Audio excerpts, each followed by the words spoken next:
Hello guys, हम पढ़ेंगे ethics, integrity and aptitude. हमने टॉपिक्स डिस्कस किए थे।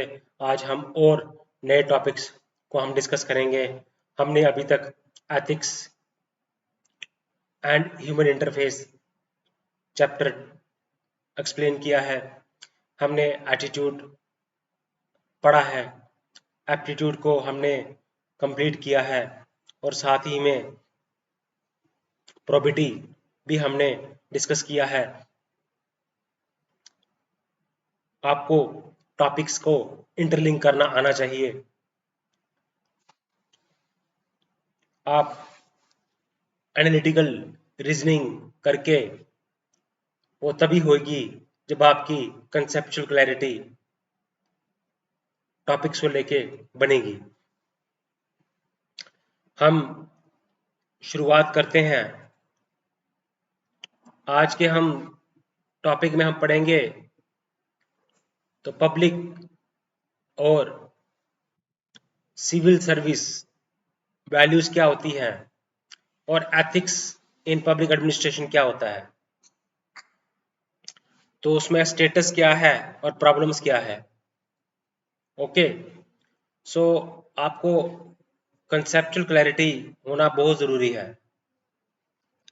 ओके, तो हम देखेंगे तो मैं आपको बता दूं कि पब्लिक सर्विस वैल्यूज क्या होती हैं और सिविल सर्विस वैल्यूज क्या होती हैं। तो पब्लिक सर्विस होती है जब गवर्नमेंट ऑफिशियल एक्टिविटी करता है पब्लिक के लिए। और वैल्यूज हमने डिस्कस किया था, कल भी हमने पुरानी वीडियोस में डिस्कस की थी। क्या डिस्कस किया था? हमने प्रोबेबिलिटी डिस्कस किया था, हमने डिस्कस किया था वैल्यूज को। ओके, हमने वैल्यूज को डिस्कस करा था,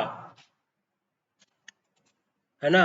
आपको याद होगा, मैंने जो है आपको बताया था कि एप्टीट्यूड क्या होता है। ये अंदर की काबिलियत होती है, और वैल्यूज क्या है सिविल सर्विस के। हमने इंटीग्रिटी एक वैल्यू है, वो अपनी जॉब के साथ कितना इंटीग्रिटी है उसकी। और इम्पार्शियलिटी भी एक वैल्यू है कि काम को लेके वो किसी को फेवर नहीं करता और ना बायसनेस को शो करता है। तो इम्पार्शियलिटी एक वैल्यू है, नॉन पार्टिजनशिप एक वैल्यू है, एम्पैथी होना उसके अंदर बहुत ही आवश्यक है। अलग अलग धर्मों के लोग हों, ओपिनियन हो लोगों की, उसको टॉलरेट करना आना चाहिए। आई मीन टू से टॉलरेंस भी एक वैल्यू है, एम्पैथी भी एक वैल्यू है। एक कंपैशन का होना, सामने वाले की इमोशनल स्टेट को अंडरस्टैंड करना, और वीकर सेक्शन के इमोशनल स्टेट को, साइकोलॉजिकल स्ट्रेस को अंडरस्टैंड करना, उनकी सफरिंग्स को सुनना, उसको फील करना, है ना? एम्पैथी, कंपैशन, तो ये सारी हमने फाउंडेशन वैल्यू पढ़ी थी हमने सिविल सर्विस की। आपको याद होगा एप्टीट्यूड में हमने पढ़ा था कि नहीं पढ़ा था। तो हम रिलेट करेंगे कि पब्लिक सर्विस वैल्यूज क्या होती हैं। तो हमने देखा कि बड़ी सारी वैल्यूज होती हैं पब्लिक सर्विस में। कौन कौन सी वैल्यूज को शो ऑफ करना होता है ना? तो मैं आपको बता देना चाहता हूँ कि पब्लिक एडमिनिस्ट्रेशन में, ठीक है, वैल्यूज का क्या महत्व है। ओके, तो वो हम डिस्कस करेंगे इसी के चीज को लेके। तो अभी जब आप करते हैं, है ना, तो आपने देखना है कि क्या क्या प्रॉब्लम्स आती हैं। ओके, तो अब होता क्या है, बेसिकली हमने बात तो कर दी वैल्यूज की, लेकिन रियलिटी में बहुत सारा गैप देखने को मिलता है। अब पब्लिक एडमिनिस्ट्रेशन क्या है ना, जो ब्यूरोक्रेसी है ना, जो रूल बाउंड जो आइडिया है मैक्स वेबर का, ठीक है। रूल बाउंड का मतलब होता है जो ब्यूरोक्रेट होते हैं वो रूल्स में बंधे होते हैं। ओके, तो अब ये जो ब्यूरोक्रेसी है ये क्या करती है, क्लैश करती है। ये किसके साथ क्लैश करती है, ये वैल्यूज के साथ क्लैश करती है। और बड़ा सारा आप देखोगे एडमिनिस्ट्रेशन में बहुत सारे इश्यूज आ जाते हैं। पॉलिटिकल इंटरफेरेंस हो गया, okay, political incentive, political interference है, इंफॉर्मेशन अवेलेबल नहीं है, इंसेंटिव्स नहीं मिलता है, फेलियर है उसका। ओके, तो हम देखते हैं कि पब्लिक एडमिनिस्ट्रेशन में हम वैल्यूज का क्या महत्व है, क्या इम्पैक्ट है। तो हम देखेंगे कि हमारा जो सिस्टम है उसमें ब्यूरोक्रेसी है, ब्यूरोक्रेसी है। तो ब्यूरोक्रेसी क्या होती है, ये एक क्या होती है, मैक्स वेबर ने बताया कि ये एक अथॉरिटी है, एक रैशनल लीगल अथॉरिटी है। तो ओके, तो होता क्या है कि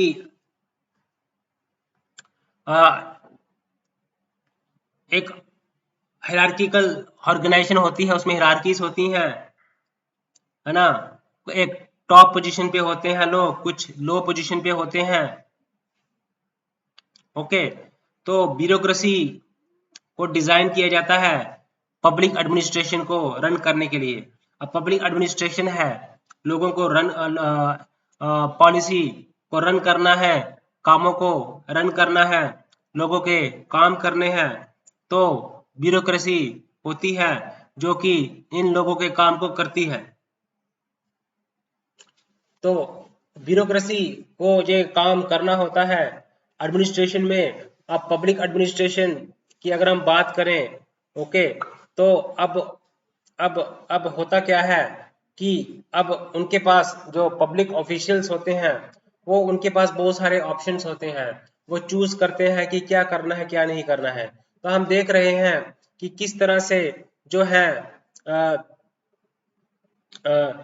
जो पब्लिक एडमिनिस्ट्रेशन में क्या स्टेटस क्या है, बिल्कुल स्टेटस क्या है, प्रॉब्लम क्या है। स्टेटस की बात करें तो हम वैल्यूज की बात करते हैं। तो वैल्यूज को हम देखते हैं कि इसका इम्पार्शियलिटी, ट्रांसपेरेंसी, ये हमें जो है इसमें डाइल्यूशन देखने को मिलती है पब्लिक एडमिनिस्ट्रेशन में।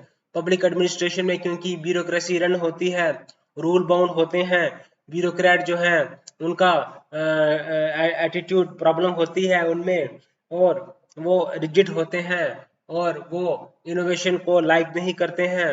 तो इससे क्या होता है, इससे जो है एडमिनिस्ट्रेशन जो है उसके ऊपर बुरा असर पड़ता है। तो हम जो सिविल सर्विस सर्वेंट्स होते हैं वो अपना काम करते हैं ब्यूरोक्रेसी के दायरे में रह के। अब ब्यूरोक्रेसी का मैंने बताया कि यहाँ पे एक अथॉरिटी होती है ना, लीगल अथॉरिटी होती है, रैशनल अथॉरिटी होती है, रूल्स होते हैं। तो रूल्स के मुताबिक जो है वो एडमिनिस्ट्रेशन को रन करना होता है। तो जो वैल्यूज होती हैं, है ना, सिविल सर्विस वैल्यूज, कि हमने एडमिनिस्ट्रेशन में आपको इंटीग्रिटी मेंटेन करनी है, आपने एडमिनिस्ट्रेशन में आपको इम्पार्शियल रहना होगा, आपको और जो है और क्या मैंने बताया था, एक नॉन पार्टिजनशिप जो है वो आपको दिखाना पड़ेगा, आपकी किसी की फेवरेटिज्म नहीं करनी है, नेपोटिज्म के खिलाफ आपने रहना है। तो आपने उन चीजों को जो है जब हम देखते हैं तो बड़ी सारी प्रॉब्लम्स हमें फेस करने को मिलती हैं, क्योंकि पॉलिटिकल इंटरफेरेंस होता है बहुत ज्यादा। और जो ब्यूरोक्रेसी जो जो इनर्शिया होता है वो उसमें दिक्कतें आती हैं। है ना। तो अब देखेंगे कि अब जो पब्लिक ऑफिशियल्स जो होते हैं वो रूल के मुताबिक चलना होता है, तो रूल बाउंड होते हैं और वो अपने वैल्यूज के ऊपर ध्यान रख के ये काम करते हैं। ठीक है, तो अब ये इसमें गैप है। तो अब इंफॉर्मेशन क्या रहता है। सो अब होता क्या है कि किस तरह से हम देखते हैं कि जब हम कहीं फ्रॉड देखते हैं, एग्जामिनेशन में फ्रॉड देखते हैं, रिक्रूटमेंट में फ्रॉड देखते हैं, तो हम हमें ये पता चलता है कि पब्लिक एडमिनिस्ट्रेशन को हम क्या कर सकते हैं। अब उसको एडमिनिस्ट्रेटिव प्रोसेस को के अंदर लूप होल्स होते हैं और हम मेरिट को और फेयरनेस को दरकिनार करते हैं। अब एडमिनिस्ट्रेशन है तो उसको एडमिनिस्ट्रेशन में रह के उसको मेरिट पे ध्यान देना है, फेयरनेस पे ध्यान देना है, लेकिन हम देखते हैं कि जो एडमिनिस्ट्रेटिव प्रोसेस होता है वो करप्ट हो जाता है। वो उसमें लूप होल्स होने के कारण कि वो क्या होता है कि उसमें फ्रॉड हम देखने को मिलता है और मेरिट को दरकिनार कर दिया जाता है। अब सीएजी, अब जो सीएजी जब ऑडिट करता है, जो गवर्नमेंट डिपार्टमेंट्स का ऑडिट करता है, तो वहां पे आपको एडमिनिस्ट्रेशन में बहुत सारे लूप होल्स निकालता है, इरेगुलरिटीज निकालता है, टेंडरिंग में रेगुलरिटीज निकालता है। तो ये हम देखते हैं कि किस तरह से प्रॉब्लम्स जो है वो एडमिनिस्ट्रेशन में देखने को मिलती हैं, है ना। तो हम वैल्यूज जो है एडमिनिस्ट्रेशन में की और क्या इसकी आवश्यकता है, क्योंकि वैल्यूज से हम इन सब प्रॉब्लम्स को हम टैकल कर सकते हैं। हम इम्पार्शियलिटी से इंटीग्रिटी अपने अंदर लाके हम इन प्रॉब्लम्स को डिस्कस कर सकते हैं। और एथिक्स जब आता है, एथिक्स हम अप्लाई करते हैं अपने कामों के में, अपने डिसीजंस में, अपने अथॉरिटी में, तो आप देखते हैं कि इस बहुत सारी चीजें जो है वो करेक्ट हो जाती हैं। तो हमने देखा कि जो मैक्स वेबर का जो ब्यूरोक्रेटिक मॉडल जो दिया था वो मैक्स वेबर ने दिया था। तो मैक्स वेबर ने कहा कि ब्यूरोक्रेटी है क्या, बेसिकली ब्यूरोक्रेसी क्या है, पब्लिक एडमिनिस्ट्रेशन क्या है। ओके, एडमिनिस्ट्रेशन जो है जो एक इसमें अंदर वैल्यू से भरा होता है एडमिनिस्ट्रेशन। ओके, तो हम देखेंगे कि हम बहुत सारी प्रॉब्लम्स आ जाती हैं, डिस्कस करने को मिलती हैं, डिस्कस करते हैं। अब ठीक है, अब हम देखते हैं कि ethical concerns and dilemmas in government and private institutions में कैसे आते हैं। ठीक है, एथिकल कंसर्न्स और डायलेमा गवर्नमेंट और प्राइवेट इंस्टीट्यूशंस में कैसे इम्पैक्ट करते हैं। हमने देखा कि पब्लिक सिविल सर्विस की वैल्यूज और एथिक्स को हमने डिस्कस किया एडमिनिस्ट्रेशन में। हमने क्या डिस्कस किया, हमने जो है पब्लिक सिविल सर्विस, है ना, तो हमने एथिक्स को जो है वो डिस्कस किया है, अच्छे से डिस्कस किया है पब्लिक सिविल सर्विस में, है कि नहीं किया है। तो हम अब जब बात करते हैं, आगे चलते हैं, तो हम देखते हैं कि एथिकल कंसर्न्स क्या क्या होते हैं। ठीक है, एथिकल कंसर्न्स हम देखते हैं कि बड़े सारे और डिलेमास क्या क्या आते हैं गवर्नमेंट में और प्राइवेट इंस्टीट्यूशंस में, क्या क्या डिलेमास हमें देखने को मिलते हैं। ओके, तो ओके, सो होता क्या है, एथिकल कंसर्न्स, अब डायलेमास की बात करें, ओके, कन्फ्लिक्ट्स आता है, तो हम अब जो क्या करते हैं, अब आप क्या करते हो, जो एथिकल जो है एथिकल डायलेमा जो है प्रैक्टिस में हम देखेंगे कि होता क्या है कि कन्फ्लिक्ट होता है इंटरेस्ट के बीच में, कि इंटरेस्ट जो है कौन सा अपना इंटरेस्ट उसको सर्व कर रहा है ब्यूरोक्रेट में, और उसमें जो है वो क्या होता है, कन्फ्लिक्ट होता है। हम देखते हैं एथिकल डायलेमा की डिसीजंस हैं, है ना। तो हम चूज करते हैं कि कौन सा डिसीजन सही है, कौन सा डिसीजन गलत है, हमारे एथिक्स के अकॉर्डिंग, हमारे मॉरल्स के अकॉर्डिंग, हमारे वैल्यूज के अकॉर्डिंग। तो हम एथिकल डायलेमा में फंस जाते हैं कि कौन सा पाथ हमें अडॉप्ट करना है और कौन सा पाथ हमें छोड़ना है। तो बेसिकली होता क्या है कि जो बड़ी सारी जो है, आप देखते क्या हो, आप जो है अब रिवार्ड सिस्टम जो रहता है उसमें आप देखते हैं जब वो इंटीग्रिटी को इग्नोर करता है तो सही लोगों को रिवॉर्ड नहीं मिल पाता है ना। तो अब देखा जाए कि आपका मॉरल कंसाइंस क्या कहता है, मॉरली आप क्या सोचते हो, और लीगल जो है वो क्या कहता है, लीगल एस्पेक्ट्स क्या कहता है। तो आपने चूज करना होता है कि आप लीगली अपने आप को सही रखना है, जहाँ मॉरल कॉन्साइंस आपको कुछ और ही करने को कह रहा है। ओके, जैसे आप क्या करते हैं कि आप ऑर्डर्स आपको जो है वो कन्फ्लिक्टिंग ऑर्डर्स मिलते हैं, सही ऑर्डर्स नहीं मिलते हैं, तो आप क्या करते हो, जॉब से रिजाइन कर देते हो कि आपको लगता है कि ये तो मेरा मॉरल कॉन्साइंस मेरी इजाजत नहीं देता इन ऑर्डर्स को कंप्लाई करने का, तो आप क्या रिजाइन करते हो। या फिर आप क्या करते हो, आप देखते हो कि क्या ये लीगली जो है कंफर्मिटी है इसकी, जो हम काम करने वाले हैं, या लीगली कंफर्मिटी नहीं है।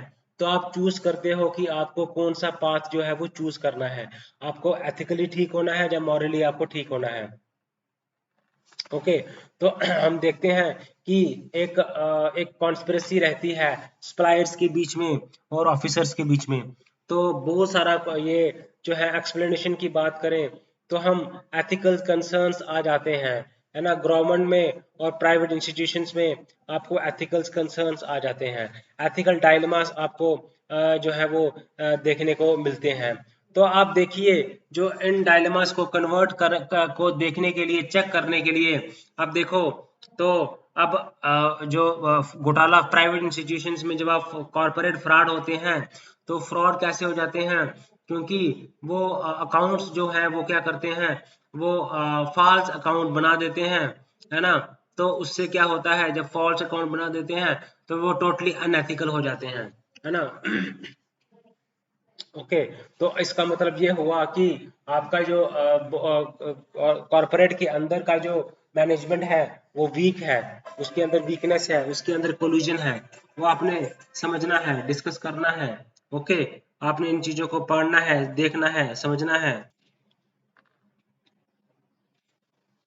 है ना। तो हम देखते हैं कि किस तरह से एथिकल डायलेमास जो हैं हमें देखने को मिलते हैं, है ना। क्या होता है एथिकल डायलेमा, तो किस तरह से जो है हमें हमारे हमें को एक हमें लेना पड़ता है डिसीजन कि हम कौन सा पाथ चूज करें, कौन सा पाथ मेरा हमारा, हम मॉरल कंसाइंस की सुनते हैं या फिर जो लीगल को हम लीगल के साथ हम कंफर्म करते हैं।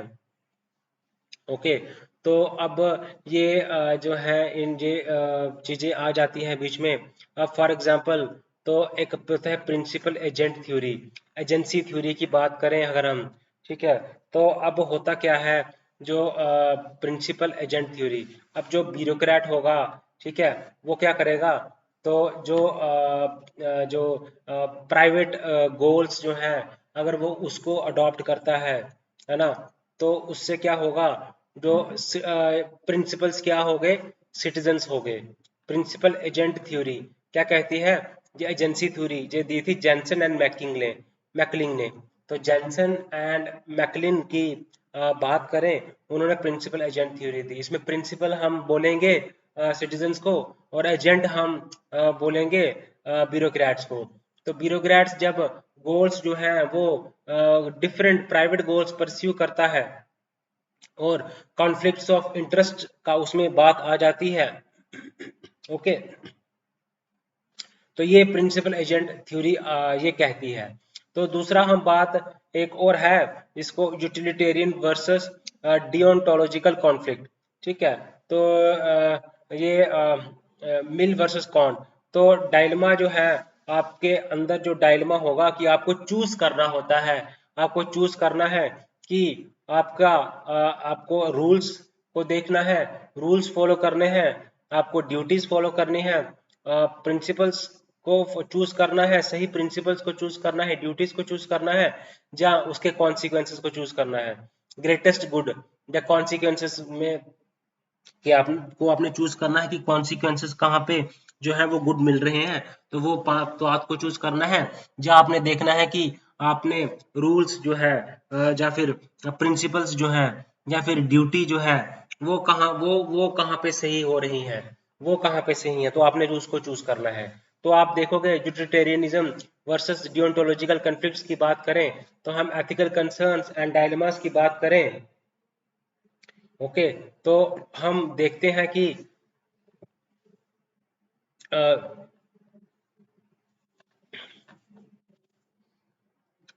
तो डायलेमास की बात करें गवर्नमेंट एंड प्राइवेट इंस्टीट्यूशंस में, तो हम बात करते हैं, तो प्रिंसिपल और एजेंट थ्योरी की बात करते हैं, है ना। तो हम देखते हैं कि मैनेजर जो होता है, प्रिंसिपल एजेंट थ्योरी वो जेंसन एंड मैकलिन ने दी। और यूटिलिटेरियन वर्सेस डियोंटोलॉजिकल कॉन्फ्लिक्ट की बात करें, आपको यूटिलिटी देखनी है, डियोंटोलॉजिकल कॉन्फ्लिक्ट देखना है, मतलब आप जो है बिल और कांट की बात करें, एमनुअल कांट की बात करें, या फिर जॉन स्टुआर्ट मिल बोलते हैं कि आपको जिसमें ज्यादा लोगों का फायदा हो वो देखना है, आपने ग्रेटेस्ट गुड को देखना है। अब कार्ड कहते थे आपको ड्यूटीज को चूज करना है, प्रिंसिपल्स को चूज करना है, आपने रूल्स को चूज करना है। तो यूटिलिटेरियन वर्सेस डियोंटोलॉजिकल कॉन्फ्लिक्ट, तो यूटिलिटेरियन वर्सेस डियोंटोलॉजिकल कॉन्फ्लिक्ट, तो यूटिलिटेरियन वर्सेस डियोंटोलॉजिकल कॉन्फ्लिक्ट। और प्रिंसिपल एजेंट थ्योरी की बात करें, ethical concerns and dilemmas in governments and private institutions की बात करें,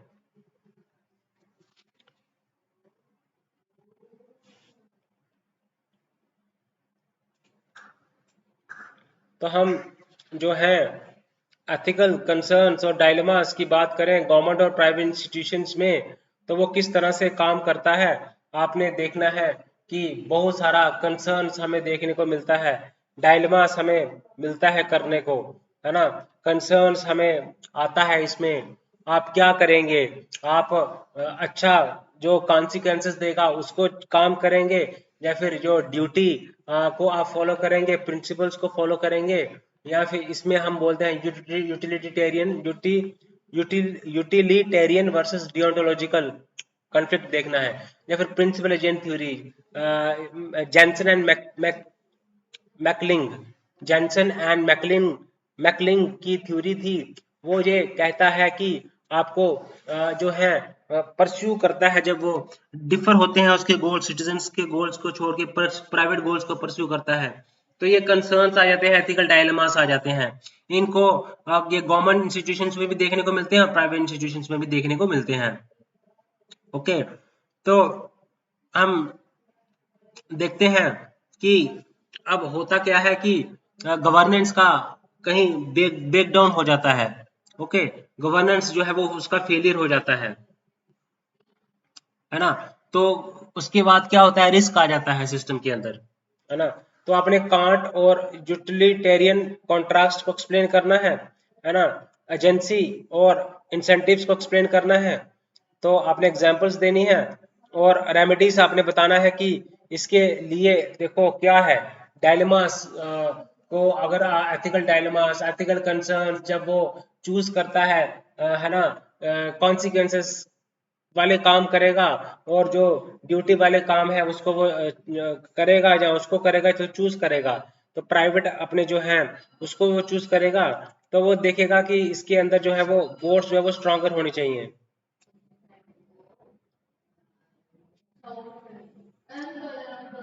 हमने इन चीजों को देखना होता है, डिस्कस करना होता है, विसल, ओके। तो इसके अब एथिकल डायलेमास में अगर हम कंक्लूजन की बात करें, तो हम कंक्लूजन में क्या डाल सकते हैं, एथिकल डायलेमा का जो होता है, क्या होता है पब्लिक एडमिनिस्ट्रेशन में, तो हम जब बोर्ड जो है ऑडिटर्स, इंडिपेंडेंट ऑडिटर्स को हम डाल सकते हैं, है ना। अगर विसल ब्लोअर है तो उसको हमने प्रोटेक्ट करना पड़ेगा, है ना। बोर्ड हमारा स्ट्रांग होना चाहिए, इंडिपेंडेंट ऑडिटर्स होने चाहिए, रेगुलेटर्स होने चाहिए, ओके।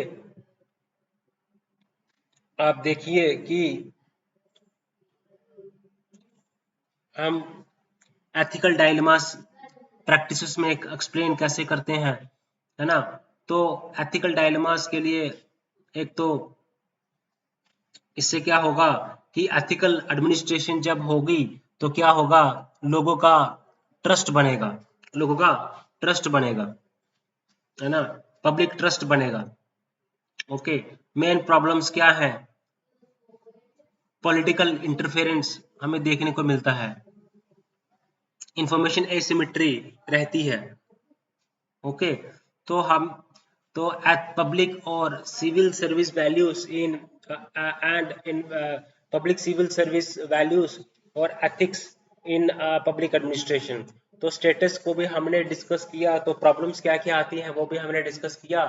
अब बहुत सारा नेपोटिज्म देखते हैं, भाई भतीजावाद हो देखने को मिलता है, करप्शन तो है ही है, और आप देखते हैं कि इसमें जो इनर्शिया होता है, ब्यूरोक्रेटिक इनर्शिया, उसको ठीक करना होता है ना, बहुत सारी चॉइसेस होती हैं हमारे पास, उन चॉइसेस को कैसे टैकल करना है, तो रूल बाउंड होता है बेसिकली। ब्यूरोक्रेसी जो है, हमने देखा कि ब्यूरोक्रेसी हर्डल्स, ब्यूरोक्रेसी का सिस्टम जो है, रूल बाउंड एडमिनिस्ट्रेशन हिरार्की जो होती है, वो वो आप वो वैल्यूज के साथ उनका क्लैश होता है, इंटीग्रिटी के साथ, कंपैशन के साथ, और जो अलग वैल्यूज हैं उनके साथ ये आपस में क्लैश करते हैं, और ब्यूरोक्रेसी को अपने सही डायरेक्शन देने के लिए आपको वैल्यूज को लेके आना है, एथिक्स को जो है लेके आना है पब्लिक एडमिनिस्ट्रेशन में, तो इससे क्या होगा, पब्लिक का ट्रस्ट बनेगा, एक जो है गवर्नेंस जो होएगी, है ना, तो करप्शन रेडिकेशन होएगी, पब्लिक का ट्रस्ट बनेगा, और हमें चूज करना पड़ता है कि हमने मॉरल कंसाइंस को सिलेक्ट करना है, या हमने ड्यूटी को हमने तवज्जो देनी है, हमने वो ड्यूटी करनी है, या फिर हमने वो कार्य करने हैं जिससे ज्यादा लोगों का भला हो, है ना, तो हमें चूज करना पड़ता है, तो हमें एथिकल डायलेमा में पड़ जाते हैं बहुत बार, हमें दो रास्ते होते हैं हमारे, हमें दोनों सही लगते हैं, तो और चूज कौन सा करना है, वो हमें अपने वैल्यूज को देखना पड़ेगा, हमें उसमें एथिक्स को देखना पड़ेगा, हम थिंकर्स को की जो थॉट्स दिए हैं हम उनको इस्तेमाल करते हैं, जॉन स्टुअर्ट मिल हैं जैसे, और उसके बाद जो इमानुएल कांट है, तो है ना, इनके इनके विचारों को हम इसमें यूज कर सकते हैं, है ना, तो बेसिकली एडमिनिस्ट्रेशन पब्लिक सर्विस है क्या, पब्लिक सर्विस का मैंने बताया आपको कि क्या होता है पब्लिक सर्विस। ओके, तो एथिकल कंसर्न्स बहुत सारे होते हैं, डायलेमास होते हैं गवर्नमेंट और प्राइवेट इंस्टीट्यूशंस में, तो public service values and ethics in public administration में हम देखते हैं कि पब्लिक एडमिनिस्ट्रेशन में पब्लिक सर्विस वैल्यूज और एथिक्स क्या होता है, स्टेटस क्या है, प्रॉब्लम्स क्या है ना, डिफरेंट डिफरेंट एथिकल डायलेमास क्या क्या देखने को मिलते हैं। ओके, तो जब हम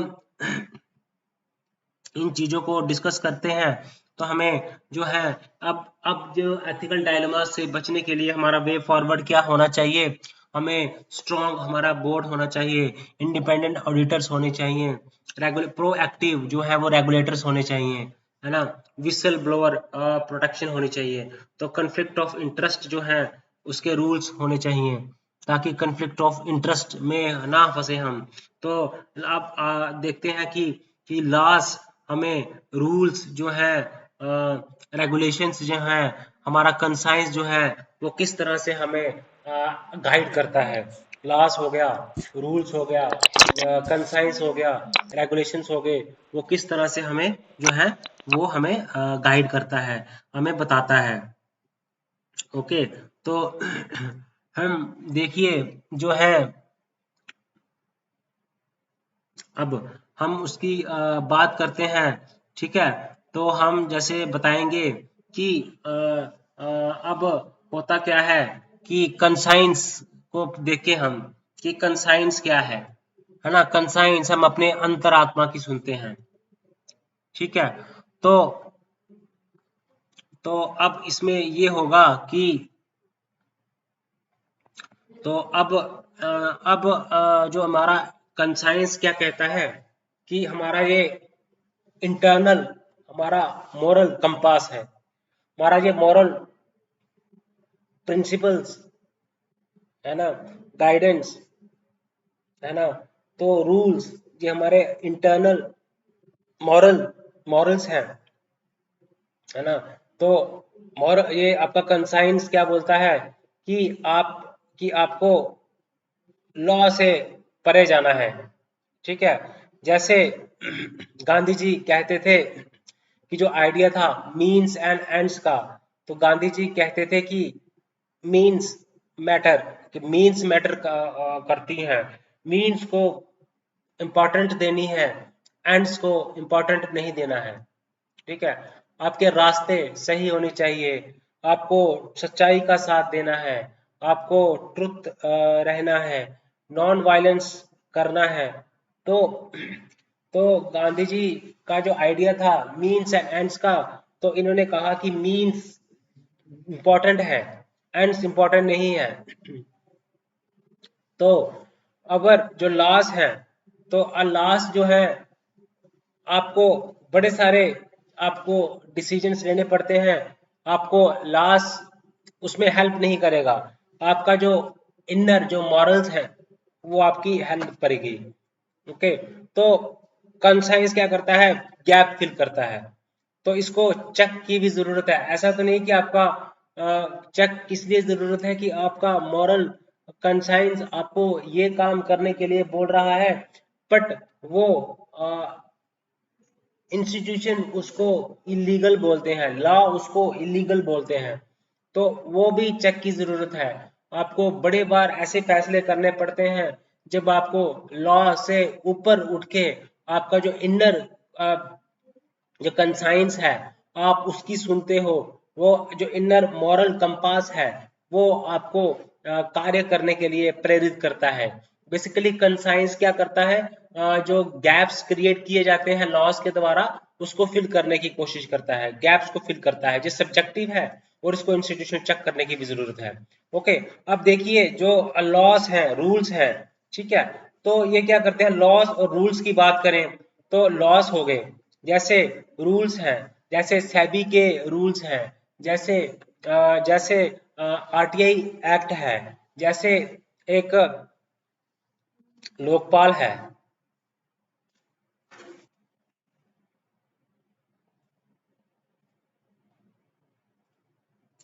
तो हम कंसाइंस को सुनते हैं, तो लॉस क्या कहता है कि लॉस बेसिकली हमें गाइडेंस करता है ना, गाइडेंस करता है। तो लॉस बेसिकली स्टैंडर्ड्स को भी सेट करता है, लॉस गाइडेंस प्रोवाइड करता है, लॉस स्टैंडर्ड सेट करता है, इन्फोर्समेंट भी करता है। रूल्स क्या काम करेगा, एनफोर्स कराएगा ना, आपको काम करने के लिए आपको एनफोर्स करेगा, आपको विवश करेगा, लॉ इन्फोर्समेंट एजेंसीज, ठीक है। तो ये क्या करती हैं, ट्रैफिक पुलिस रूल्स फॉलो करने के लिए कहते हैं। तो ये एक आपको गाइडेंस एक स्टैंडर्ड्स सेट कर देते हैं, स्पीड लिमिट सेट कर देंगे, है ना, आपको इंश्योरेंस आपके पास होना चाहिए, ड्राइविंग लाइसेंस होना चाहिए। तो ये रूल्स हैं, ये लॉज हैं, तो ये मिनिमम स्टैंडर्ड्स सेट करते हैं और उसको इन्फोर्स करते हैं। रूल्स सेट करते हैं फिर उसको इन्फोर्स भी तो कराना है ना। आपको गाड़ी जब चलानी है अपने तो लाइसेंस होना चाहिए, इंश्योरेंस होना चाहिए, ओके, ठीक है, पोल्यूशन कंट्रोल सर्टिफिकेट होना चाहिए। तो ये क्या है, ये रूल्स हैं। तो ये एक स्टैंडर्ड्स को सेटअप करते हैं और इन्फोर्समेंट भी करते हैं। ओके, तो अब ये इंस्टीट्यूशंस क्या करते हैं, जो लॉ इन्फोर्समेंट एजेंसीज हैं वो गाइडेंस करते हैं, वो इंस्टीट्यूशनल गाइडेंस करते हैं, ठीक है, और सैंक्शंस करते हैं, सैंक्शंस प्रोवाइड करते हैं। जैसे आरटीआई है, लोकपाल एक्ट है, कंपनीज एक्ट है, सेबी रूल्स है, ठीक है। तो ये है बेसिकली लॉस एंड रूल्स। हमने पढ़ा, कंसाइंस हमने पढ़ा, लॉस हमने पढ़ा, रूल्स हमने पढ़ा, ठीक है। तो हम बात करते हैं कि तो लॉस जो है कि अगर हम बात करें तो अब होता क्या है ना। लॉस की अगर हम बात करें तो लॉस की अगर हम देखेंगे तो रूल्स हैं, ओके, रेगुलेशंस हैं, कंसाइंस हैं। लॉस क्या होता है, एक बड़ा होता है, उसके अंदर में क्या होते हैं, रूल्स होते हैं, उसके अंदर में क्या होते हैं, रेगुलेशंस होती हैं। तो रेगुलेशन से रूल्स बनते हैं, रूल्स से लॉस बनते हैं, ओके। तो ये आपको इस चीज का जानकारी होनी चाहिए, ओके। जैसे अब अब होता क्या है, ये लॉस हैं तो ये हमें अकाउंटेबल भी बनाते हैं। आरटीआई है, आरटीआई जो एक्ट है ये क्या है, लॉ है ना। तो ये क्या करते हैं, ये एक ट्रांसपेरेंसी लेके आते हैं, ठीक है। लोकपाल जो है एंटी करप्शन रिड्रेस करते हैं, ठीक है। तो अब क्या होता है, तो इससे लॉ जो है आपको अकाउंटेबल बनाते हैं, ठीक है। अब देखिए, विसल ब्लोअर एक्ट की बात करें तो जो डिस्क्लोज करता है उसको लीगल प्रोटेक्शन दी जाती है, ठीक है, ठीक है। और बेसिकली ये जो है इम्प्लीमेंटेशन और प्रोटेक्शन गैप जो है वो एग्जिस्ट करता है, ओके। तो आपको कंटेम्पररी जो है वो बताना है, ठीक है। आपको रूल्स क्या है, लॉस का क्या रूल्स है, इसका रूल्स का क्या रोल है, आपको रेगुलेशंस का क्या रोल है, कंसाइंस का क्या रोल है ना। तो आप बताओगे कि लॉज है, विसल ब्लोअर प्रोटेक्शन एक्ट है, आरटीआई एक्ट है, ये अकाउंटेबल बनाता है, ये काम को गलत नहीं होने देता है, ये ट्रांसपेरेंसी लेके आता है, ये विसल ब्लोअर को लीगल प्रोटेक्ट करता है। तो ये जो है एक स्टैंडर्ड्स को सेटअप करते हैं और प्रोटेक्शन भी देते हैं, जैसे विसल ब्लोअर को प्रोटेक्शन दी जाती है, ओके। तो हम बेसिकली जो है अब इन चीजों को के लिए आप जब कंक्लूजन देंगे तो आप बताओगे कि हमें लॉ को रिफॉर्म करने की, हमें लीगल में रिफॉर्म्स लाने की जरूरत है ना। लॉस में रिफॉर्म लाने की जरूरत है जो हमें एथिकल गाइडेंस का काम करते हैं, ठीक है। तो हमें हमें ट्रेनिंग के जरिए हमें कंसाइंस को बिल्डअप करना है ना। तो जो है अब बेसिकली जहाँ लॉ हो, जहाँ ये कंसाइंस है, तो ये दोनों मिलके जो है इंटीग्रिटी को स्ट्रेंथन करते हैं, ठीक है। तो लॉ और कंसाइंस मिलके क्या करते हैं, इंटीग्रिटी को स्ट्रेंथन करते हैं, ओके। तो एथिकल गाइडेंस का काम करते हैं, एथिकल जजमेंट, ओके। तो अब जो लॉज जो की बात करें, रूल्स की बात करें, तो ये क्या है, एथिकल गाइडेंस का काम करते हैं हमें बताते हैं, डायरेक्शन को देते हैं, हमें क्या का सही है, हमारे लिए क्या गलत है। ये एक मिनिमम स्टैंडर्ड्स को सेटअप करते हैं और हमने मिनिमम स्टैंडर्ड्स जो सेटअप किया होता है, हमने उसी के दायरे में रह के काम को करना होता है। रूल्स की बात करें तो रूल्स होते हैं, रूल्स बनाए गए हैं, तो ये क्या करता है, गाइडेंस का काम करता है।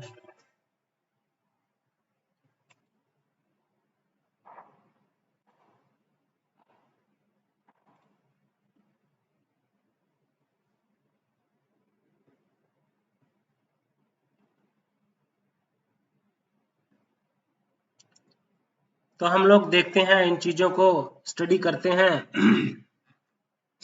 लॉस एक मॉरल गाइडेंस को प्रोवाइड करता है, एक हमें एक स्टैंडर्ड्स सेटअप कर देता है ना, एक और इन्फोर्समेंट भी करता है। हमने रूल्स के दायरे में रह के ही काम करने होते हैं। हम बात करें कंसाइंस की, तो हमें इनर जो मॉरल कंपस है, हमें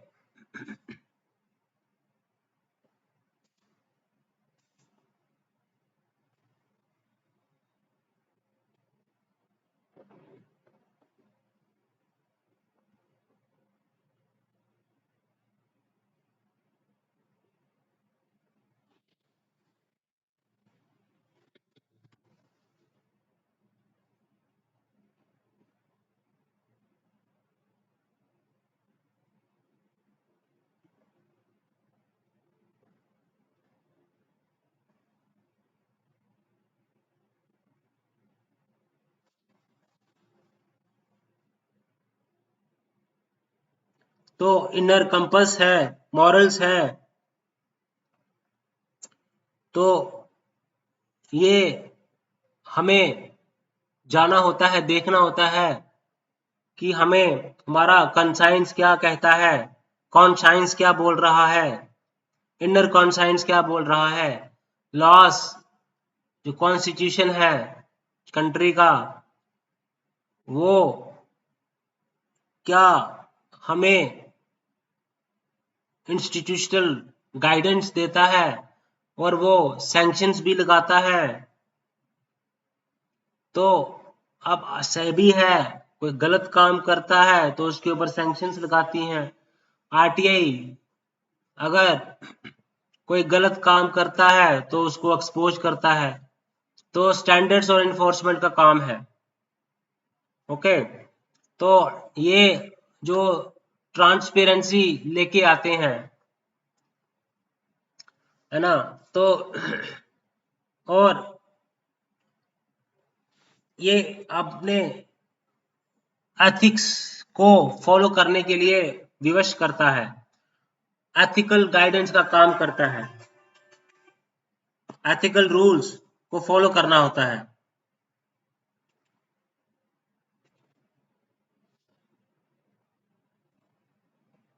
तो हमने इन चीजों को डिस्कस करना होता है, एक्सप्लेन करना होता है। तो मैं आपको बता दूं एक्सप्लेनेशन के लिए, तो किस तरह से एथिकल इश्यूज आ जाते हैं। रूल्स क्या कर देता है, रूल्स हमें गाइड कर देता है। लॉस एक मॉरल एक एक स्टैंडर्ड सेट करते हैं और सैंक्शंस करते हैं। तो कंसाइंस हमारा जो इनर मॉरल कंपस होता है, तो वो हमें करने के लिए प्रेरित करता है कार्य को। तो किस तरह से स्टेटस है, सिंबल्स है,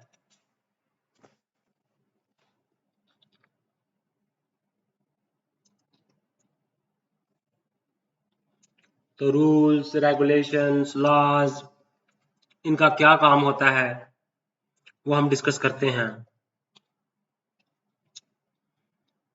उसके बाद हम बात करते हैं जब विसल ब्लोअर अपना काम करता है, जब वो करप्शन को उजागर करता है, तो उसको लीगल प्रोटेक्शन दी जाती है विसल ब्लोअर प्रोटेक्शन एक्ट के तहत। जब लोकपाल क्या करता है, जब कोई करप्शन करता है तो लोकपाल उसको पकड़ता है। उसके बाद हम इन चीजों को देखते हैं, अकाउंटेबिलिटी एंड एथिकल गवर्नेंस। तो अब अकाउंटेबिलिटी क्या चीज होती है, तो आपको एक क्या होता है, एक रिलेशनशिप होता है। मार्क बोवन्स ने डेफिनेशन दी थी, ठीक है, मार्क बोवन ने डेफिनेशन दी थी अकाउंटेबिलिटी की। अब अकाउंटेबिलिटी क्या होती है, कि रिलेशन होता है एक्टर के बीच में और फॉर्म के बीच में। इसमें जो एक्टर होता है उसकी एक ड्यूटी बनती है, अपने कंडक्ट को एक्सप्लेन करना होता है, जस्टिफाई करना होता है कंडक्ट को। और फॉर्म जो होती है वो क्वेश्चन उसको पोज कर सकती है, जजमेंट उसके ऊपर पास कर सकती है, और एक्टर को कॉन्सिक्वेंसेस फेस करने होते हैं। तो होता क्या है, तो एथिकल गवर्नेंस जो है, रूल्स ही नहीं चाहिए होते, बट फॉरम्स जो है क्वेश्चंस भी कर सकती है, जज भी कर सकती है और सैंक्शन भी लगा सकती है। ओके, जैसे अकाउंटेबिलिटी और एथिकल गवर्नेंस की बात करें, तो अकाउंटेबिलिटी की बात करें, अकाउंटेबिलिटी एक एक्टर के बीच में, एक फॉरम के बीच में एक रिलेशन होता है कि उसको, एक्टर को अपना जो कंडक्ट होता है वो एक्सप्लेन करना पड़ता है, जस्टिफाई करना पड़ता है, और जो फॉरम होती है वो उसको क्वेश्चंस कर सकती है, उसके ऊपर सैंक्शंस लगा सकती है कि कॉन्सिक्वेंसेस उसको फेस करने पड़ सकते हैं। ओके, तो अब सीएजी क्या करती है, गवर्नमेंट के जो अकाउंट्स हैं उनको अकाउंटेबल बनाती है। ठीक है, अब आरटीआई है, मीडिया है, सिविल सोसाइटी है, तो जर्नलिज्म जो है, आरटीआई जो है, ये क्या करते हैं, गवर्नमेंट को अकाउंटेबल बनाते हैं। ओके,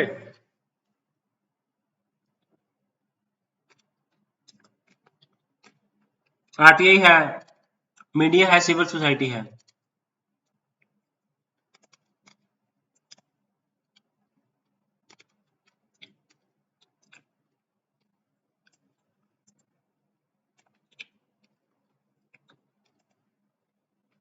तो अकाउंटेबिलिटी की बात करें तो अकाउंटेबल बना देते हैं, सीएजी अकाउंटेबल बना देती है, आरटीआई भी अकाउंटेबल बना देता है, किसको, फर्म को, गवर्नमेंट को, कि आपको अपने कामों को जस्टिफाई करना है, एक्सप्लेन करना है कंडक्ट को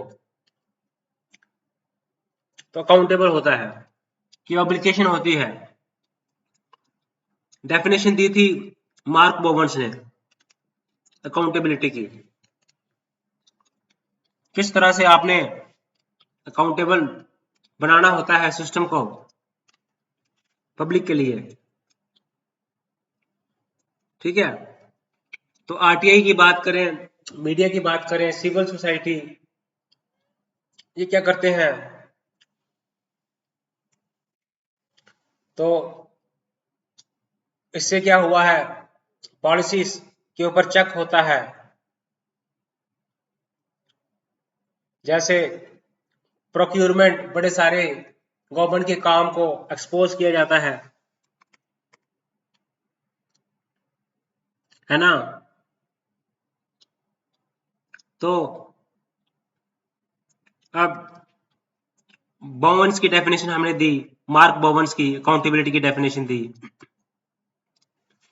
तो किस तरह से जो है अकाउंटेबिलिटी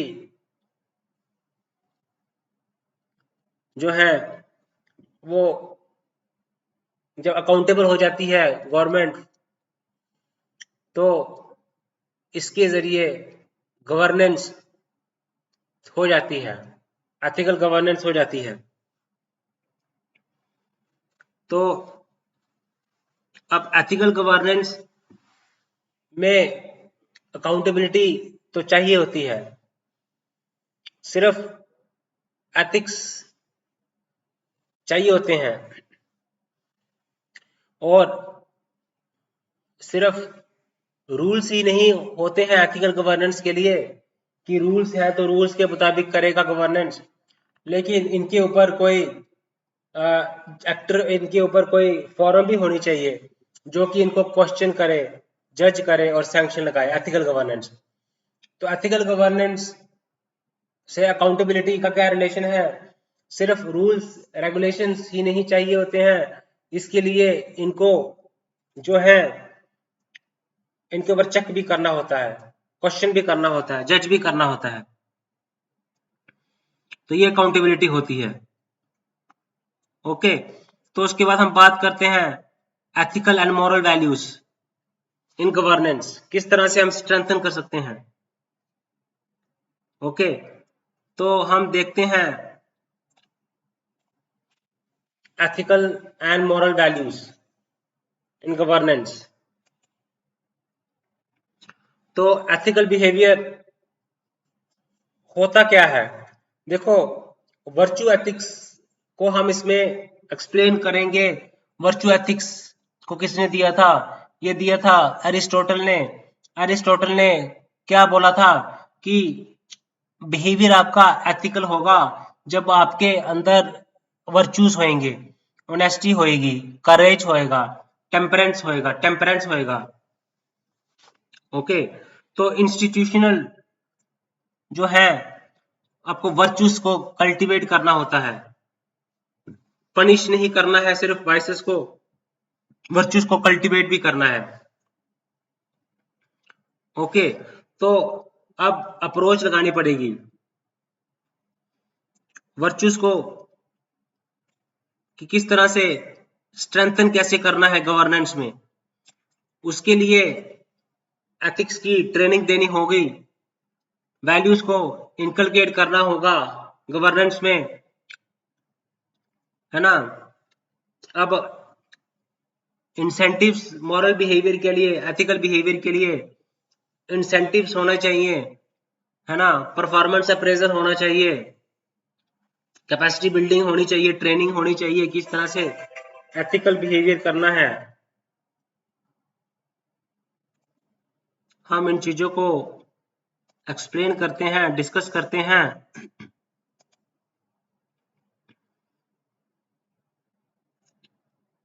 तो हम इसको स्ट्रेंथन करते हैं,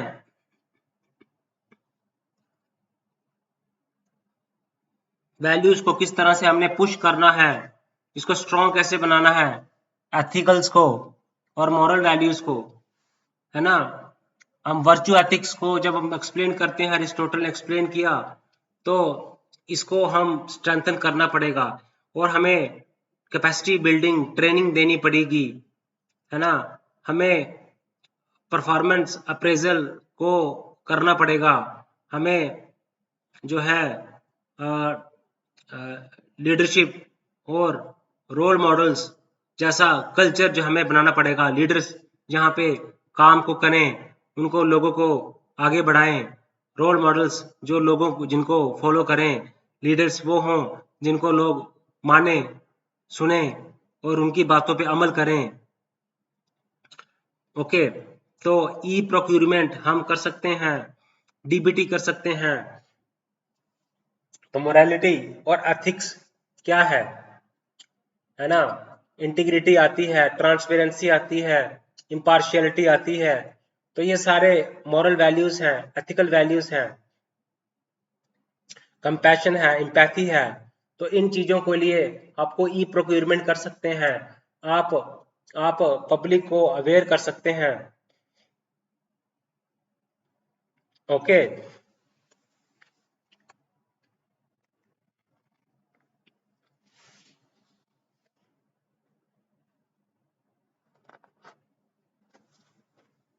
आपको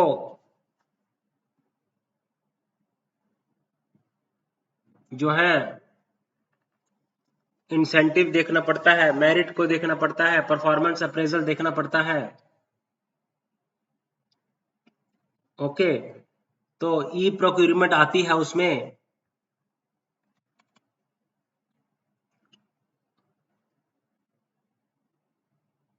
ओके, उसमें लीडरशिप का रोल आता है, रोल मॉडल्स आते हैं। ओके, तो जब आप इन सब चीजों को देखते हो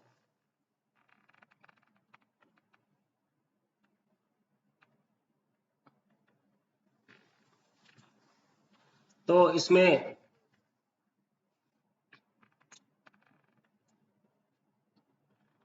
आपने इसको बढ़ावा देना है, वर्चूज को। आप इंस्टीट्यूशनल डिजाइन ऐसा होना चाहिए कि वर्चूज को बढ़ावा देवे, ट्रेनिंग देवे, है ना। कोड्स होने चाहिए, लॉज होने चाहिए, तभी हम इंस्टीट्यूशनल लॉज, कोड्स, ये सब चीजें हम स्ट्रेंथन कर सकते हैं एथिकल और मॉरल वैल्यूज को गवर्नेंस में। जैसे अब ट्रेनिंग दी जाती है सिविल सर्विस इंडक्शन में, उसमें केस स्टडीज को दिया जाता है, फील्ड एक्सपोजर किया जाता है और अटेम्प्ट किया जाता है, उनकी वैल्यूज को शेप दी जाती है। डायरेक्ट बेनिफिट ट्रांसफर से आधार लिंक्ड पेमेंट की जाती है। ओके, तो ये सब चीजें करने पड़ते हैं, प्रैक्टिकल मेजर्स हैं, ठीक है। तो उसके साथ एक पॉलिटिकल विल होना चाहिए, ऑडिट होना चाहिए। ओके, ऑडिट होगा, पॉलिटिकल विल होगा, तभी बात बनेगी। तो हमने स्ट्रेंथन कैसे करना है एथिकल एंड मॉरल वैल्यूज को गवर्नेंस के अंदर, उसको समझना पड़ेगा। आपको स्ट्रेंथन करना है एथिकल और मॉरल वैल्यूज को इसके अंदर, तो स्ट्रेंथन तो करना ही पड़ेगा, है ना। मॉरल वैल्यूज करनी है स्ट्रेंथन, तो आपको ट्रेनिंग देनी है, इंस्टीट्यूशनल डिजाइन ऐसा बनाना है, कल्चर आपको बिल्डअप करना पड़ेगा। इंस्टीट्यूशनल आपको क्या करना पड़ेगा, ओवरसाइट, कोड्स जब होगा, लॉस जब होंगे, तो एथिकल आएगा, वैल्यूज आएंगी, है ना। मेरिट बेस्ड होना चाहिए, परफॉर्मेंस अप्रेजल होना चाहिए, डायरेक्ट बेनिफिट ट्रांसफर होना चाहिए, ई गवर्नेंस होना चाहिए, उसको स्ट्रेंथन कर सकते हैं। किस तरह से एथिकल चीजों को, मॉरल वैल्यूज को गवर्नेंस में लेके आना है। मॉरल काम है, सभी को इक्वालिटी लेके आनी है, मॉरल वैल्यूज लेके आनी है, उनको स्ट्रेंथन करना है। तो ये एग्जांपल्स आप दे सकते हैं, कंटेम्परेरी एग्जांपल्स। तो एथिकल इश्यूज हम देखते हैं। अब कॉर्पोरेट गवर्नेंस की बात करें तो होता क्या है, कॉर्पोरेट गवर्नेंस है क्या बेसिकली, तो वो मैं आपको बता देता हूं। ओके,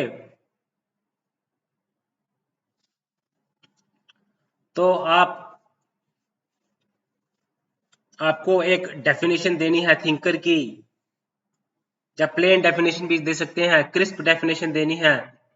आपने वेबर की थ्योरी को एक्सप्लेन करना है, आपने बोवेन्स की डेफिनेशन को एक्सप्लेन करना है, कांट को एक्सप्लेन करना है, बर्ले एंड मीन्स को एक्सप्लेन करना है, ठीक है। आप कैग की एग्जांपल दे सकते हैं, आरटी की एग्जांपल दे सकते हैं, डीबीटी, सत्यम, व्यापम, ठीक है। तो किस तरह से लीगल मेजर्स होना चाहिए, इंस्टीट्यूशनल मेजर्स होना चाहिए, टेक होना चाहिए, टेक्नोलॉजी ट्रेनिंग होनी चाहिए, ठीक है। तो एथिक्स से डेफिनेटली पब्लिक ट्रस्ट आएगा और लेजिटिमेसी आएगी। आपने कंक्लूजन को भी मार्क करना है, कंक्लूजन को आपने देना है। ओके, तो कॉर्पोरेट गवर्नेंस की बात करें तो कॉर्पोरेट गवर्नेंस क्या है बेसिकली, कॉर्पोरेट को कर लिया जाता है गवर्नेंस, मींस मैनेजमेंट होती है इसमें, इसमें बोर्ड्स होते हैं, शेयर होल्डर्स होते हैं, स्टेक होल्डर्स होते हैं, ठीक है। तो इसके लिए एक कॉर्पोरेट गवर्नेंस में रिलेशनशिप, आपस में रिलेशनशिप के साथ जुड़े होते हैं और कामों को करते हैं, और स्ट्रक्चर प्रोवाइड किया जाता है और ऑब्जेक्टिव्स सेट किए जाते हैं और परफॉर्मेंस मॉनिटर की जाती है। ओके, तो कॉर्पोरेट गवर्नेंस जो है, तो कि मैनेजमेंट को किस तरह से आपने अकाउंटेबल बनाना है। मैनेजमेंट जो है वो अकाउंटेबल है किसको, स्टेक होल्डर्स को, शेयर होल्डर्स को, ठीक है। तो स्टेक होल्डर्स हैं, शेयर होल्डर्स हैं, तो आपने कॉर्पोरेट गवर्नेंस की डेफिनेशन इसमें डालनी है। तो कॉर्पोरेट गवर्नेंस क्या होना चाहिए, अब गुड कॉर्पोरेट गवर्नेंस कैसे होगा, कैसे आपको जो है मैनेजमेंट जो है वो अकाउंटेबल होगा, स्टेक होल्डर्स को ऑब्जेक्टिव्स जो है वो बनाए जाते हैं और परफॉर्मेंस को मॉनिटर किया जाता है। तो इसमें आप क्या करोगे एक तो इंडिपेंडेंट ऑडिटर्स होना चाहिए, है ना। बोर्ड जो है वो स्ट्रांग होना चाहिए, है ना। डिस्क्लोजर जो है वो ट्रांसपेरेंट होना चाहिए, है ना। ऑडिट होना चाहिए, माइनॉरिटी शेयर होल्डर्स को प्रोटेक्ट करना है। कॉर्पोरेट कल्चर, सो एथिकल कॉर्पोरेट कल्चर होना चाहिए, वर्क कल्चर एथिकल होना चाहिए। तो अगर वीक गवर्नेंस होगी, अगर weak governance, corporate governance weak होगी, तो फ्रॉड होएंगे, तो रिस्क होएगा, मिस रिपोर्टिंग होएगी। ओके। तो अब क्या है, बड़े सारे जो है जो बेसिकली, है ना, आप देख सकते हैं कि किस तरह से जो कंपनीज एक्ट है ना। तो ये बताता है कि डिस्क्लोजर्स के बारे में बताता है, इंडिपेंडेंट डायरेक्टर्स होने चाहिए, सीबी का जो LODR रेगुलेशंस है, डिस्क्लोजर बोर्ड कमेटी है, एंड OECD प्रिंसिपल्स जो है वो गाइड प्रैक्टिस है। तो हम कंटेम्प्रेरी एग्जांपल्स देखेंगे, ठीक है। तो आपको चेकलिस्ट करनी पड़ेगी। ओके। ओके।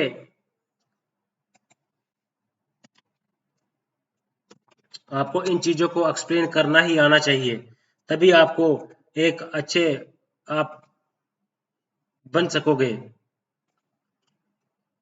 ठीक है। तो आपको देखना है कि किस तरह से जो है ना, कंक्लूजन कैसे कर सकते हैं। तो कॉर्पोरेट गवर्नेंस होएगा, तो ट्रस्ट बनेगा, इन्वेस्टर का कॉन्फिडेंस बनेगा, स्टेबिलिटी आएगी, ठीक है, सस्टेनेबल ग्रोथ होगी। ओके। ऑडिटर्स की इंडिपेंडेंस होनी चाहिए, इंडिपेंडेंट डायरेक्टर्स होने चाहिए, स्टेक होल्डर्स होनी चाहिए। ओके। तो आपने इन चीजों को एक्सप्लेन करके बताना है ना। तो ये एक नेसेसिटी है, एक एथिकल रिक्वायरमेंट भी है, इकोनॉमिक नेसेसिटी भी है। ओके। तो आपको ये पता होना चाहिए, है ना। तो तो अब कंसाइंस जो है ये भी गाइड है एथिकल बिहेवियर का, ठीक है। लॉ कैसे सेपरेट है मोरालिटी से, है ना। प्रोएक्टिव ऑफिसर्स होने चाहिए, डिस्क्लोजर होना चाहिए, विसल ब्लोअर केसेस होने चाहिए। ओके। तो सिर्फ लॉस आर नेसेसरी है, क्योंकि इसके अंदर लूप होल्स होते हैं, है ना। लॉस सिलेक्टिव इन्फोर्समेंट भी करता है। तो ये हर सिचुएशन में लॉस नहीं चाहिए, हमें कंसाइंस भी चाहिए, वैल्यूज भी चाहिए। तो अब लॉस तो है, लेकिन RTI लॉ तो है, बट आपको डिस्क्लोजर जो है वो प्रोएक्टिव होना चाहिए। आपका अगर एथिकल इंटेंट है तभी तो आप डिस्क्लोज करोगे। लॉज है लेकिन कंसाइंस होना चाहिए, एथिक्स होनी चाहिए, एथिकल इंटेंट होना चाहिए। क्योंकि RTI होने से क्या होगा, कुछ नहीं होगा जब उसको हम एक ट्रांसपेरेंट डिस्क्लोजर, प्रोएक्टिव डिस्क्लोजर जब नहीं होगा, जब वो एथिकल इंटेंट के ऊपर डिपेंड करता है। ओके। ओके। तो ये आपने बताना है। इंटरनल जो लॉस जो है वो आपको एक मिनिमम स्टैंडर्ड सेटअप करता है, ये आपके लिए सही है, ये आपके लिए गलत है। कंसाइंस आपको आगे बढ़ने के लिए एस्पायर करता है ना।